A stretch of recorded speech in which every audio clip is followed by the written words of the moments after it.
ආයිබෝවන් වාසනාවන්ත අනාගතයක් හැමෝටම උදා වේවා.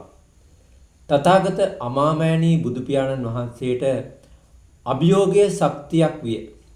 ඒක ඔයාලා දන්නවා. ඉතින් අපි වටිනාකමක් නැති මල සිරුරු මිහිදම් කළා මේ පොළොව සාරවත් කරමු. ඒ වගේම එතකොට මොකද දන්නවද වෙන්නේ? ගස්වැල් හොඳට වර්ධනය වෙනවා, පළදාව වැඩි වෙනවා. එතකොට අපිට පුළුවන් සූර්ය ශක්තියෙන් උපරිම ප්‍රයෝජනයක් ගන්න, සුළං බලයෙන් උපරිම ප්‍රයෝජනයක් ගන්න, ජලයෙන් උපරිම ප්‍රයෝජනයක් ගන්න. ඔව්, ඔයාලා පාට කන්නඩි අයත් එක ගැටෙන්න එපා. දෙන ඕනෑම දෙයක් ලබා ගන්න. ලබාගෙන ඔයාලගේ වටිනා ඡන්දය පරමාධිපත්‍ය බලය තුලින් අපි මේ සුපිරි වෙනස 2029 කරමු. සුදුසාට සුදුසු තැන ලැබිය යුතුයි. අපි සූදානම් නෑ යාළුවනේ නැවතත් මේ ගාසා තීරයේ ජන ඝාතනය වගේ දෙයක් අපේ පුණ්‍ය භූමියේ වෙනව දකින්න. ඔයාලා දන්නවනේ ඉතින් අවුරුදු 30ක් අපි කුරිරු යුද්ධයක් කළානේ. මට මතකයි යාළුවනේ ඒ කාලේ කොළඹ තැන තැන බෝම්බ පිපිරෙනවා. ඒ වගේම අපේ කඳවුරු සමූල ඝාතනය කරනවා. එතකොට අපේ කඳවුරු ඕවරන් කරනවා. මුල් කාලයේ යුද්ධය වවාගෙන කෑවා. මාවිලාරු සොරවුව වැහුවට පස්සේ තමයි අපි සැලසුම් කළේ. සැලසුම් කළා අපිට පුළුවන්කම ලැබුණා මානුෂීය මෙහෙයුමක් හරහා විජයග්‍රහණය කරන්න. ඉතින් ඔයාලා තේරුම් ගන්න ඕනේ බෝලයක් වතුරේ තද කරගෙන සිටින්න පුළුවන් අතෑරියොත් නැවත උඩට එනවා. අන්න ඒ වගේ අපේ සන්නද්ධ සේවා මේ අඩපණ කළාට ත්‍ස්තවාදීන් තමන්ගේ අරමුණ වලට ගියා. ඉතින් යාළුවනේ විදායක බලය තියෙනවනේ. ඒ නිසා අපට මේ සුවිශේෂී අවස්ථාව වරම ලැබෙන්නේ 2029. ඉතින් මේ ලස්සන වීඩියෝ එක පුළුවන් තරම් හැමෝටම යොමු කරන්න. තථාගත අමාමෑණී බුදු පියාණන් වහන්සේ අනුදැන වදාළ හොඳම රාජ්‍ය පාලන ක්‍රමය තමයි මහා සම්මතය. අන්නේ ක්‍රමය අපි ග්‍රාම සේවා කොට්ටාස දියුණු කරන්නට යොදාගනිමු. පාර්ලිමේන්තුවට යවන්න ඕන යාළුවනේ හොඳ ආර්ථික ශක්තියක් ඇති සැබෑ දේශප්‍රේමී ප්‍රජාතන්ත්‍රවාදී පාර්ලිමේන්තුවක් අපි බිහි කරමු. ඒ කියන්නේ මෙන්න මේ ආකාරයට යාළුවනේ. ඒ කියන්නේ පක්ෂවල සංවිධානවල හොඳ විවිධත්වයක් තියෙනවා. අන්න එතකොටයි යාළුවනේ ජනතාවට හොඳම ප්‍රතිඵලයක් ලැබෙන්නේ. ඒක හොඳට තේරුම් ගන්න ඕනේ. එතකොට අපි අයවැය සැලසුම් කිරීම අමාත්‍යංශ වලට බාර දෙමු.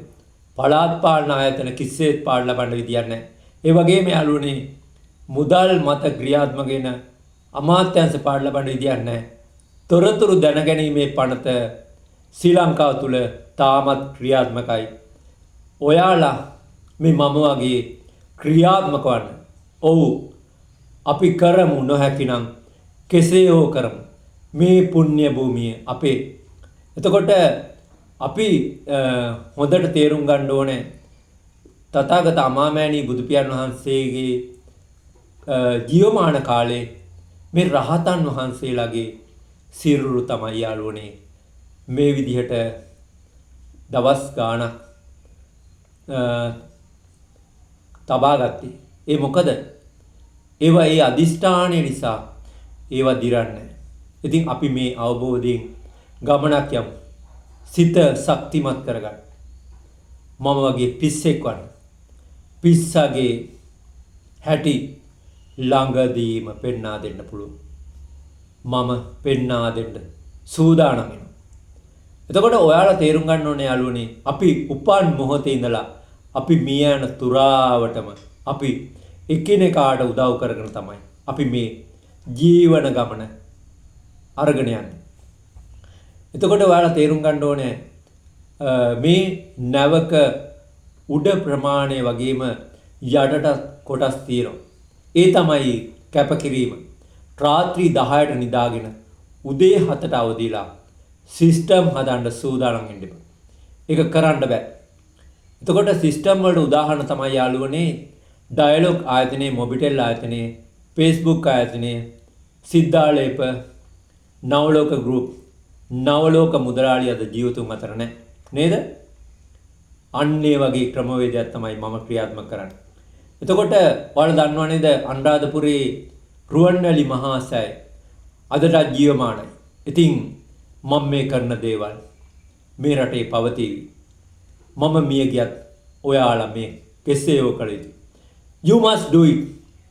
Get up again. Never give up. Get up again. ඉතින් මම ටිකක් ඉංග්‍රීසියෙන් කතා කරන්න ඕනේ යාළුවනේ.